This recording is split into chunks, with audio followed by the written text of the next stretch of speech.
Hello friend, कैसे हो आप लोग। उम्मीद करते हैं मेरे सभी फ्रेंड अच्छे होंगे, स्वस्थ मस्त एकदम ज़बरदस्त एकदम लल्लन टॉप वाला होंगे। तो दोस्तों मैं आज लेकर आई हूँ बहुत ही प्यारा नाच गीत है, तो आप लोग सुने नाच गीत आनंद लें। चलते हैं आप लोग को लेकर नाच गीत जो उनको दिखाते हो दोस्तों, तो ढांक लेते हैं। चलो।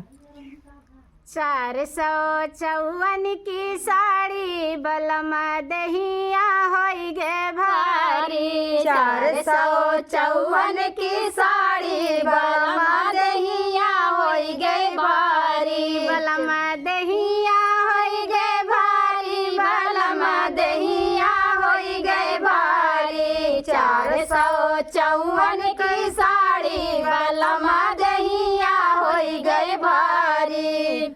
सड़िया पहिरी हम जलिया टारी। सड़िया पहिरे हम जलिया टारी। हमरे ससुर जी के ऊंची हवेली। हमरे ससुर जी के ऊंची हवेली। ऊंची हवेली हो ऊंची हवेली। हमरे ससुर जी के ऊंची हवेली। चढ़तई माँ सकी गए किनारी बलम दहिया होई गए भारी। चढ़तई माँ सकी गए किनारी बलम दहिया होई गए भारी। चढ़तई माँ सकी गए किनारी बलम दहिया होई गए भारी। 454 की साड़ी बलम दहिया होई गए भारी। 454 की साड़ी बलम दहिया होई गए भारी। हमारे भासुर जी के ऊंची हवेली। हमारे भासुर जी के ऊंची हवेली। ऊंची हवेली हो ऊंची हवेली। ऊंची हवेली हो ऊंची हवेली।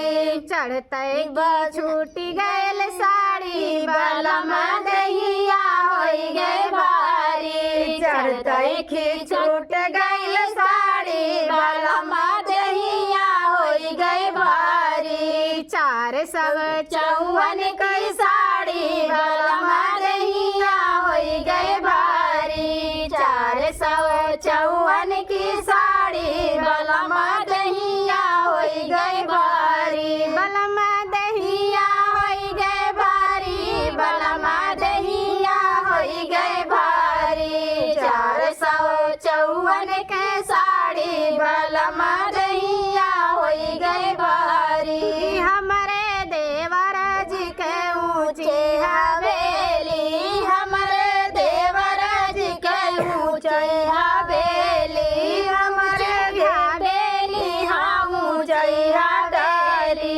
हमारे देवर जी के ऊंची हवेली। हमारे देवर जी के ऊंची हवेली।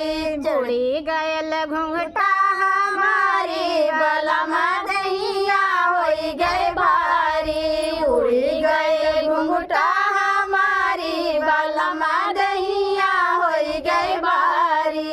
454 की साड़ी बलम दहिया होई गए भारी। 454 की साड़ी बलम दहिया होई गए भारी।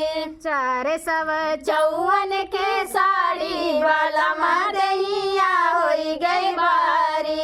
हमारे सजन जी के ऊंचे हवेली।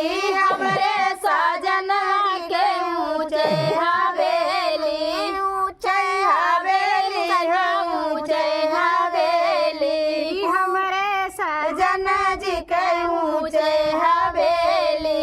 खुली गई चोलिया बंदा बलम बलम हमर खुली गईली साड़ी। उड़ गए खुली गई चोलिया के बरिया बलम दहिया होई गई भारी। खुली गई चोलिया के बंदा बलम दहिया होई गई भारी। 454 की साड़ी बलम दहिया होई गई भारी। 400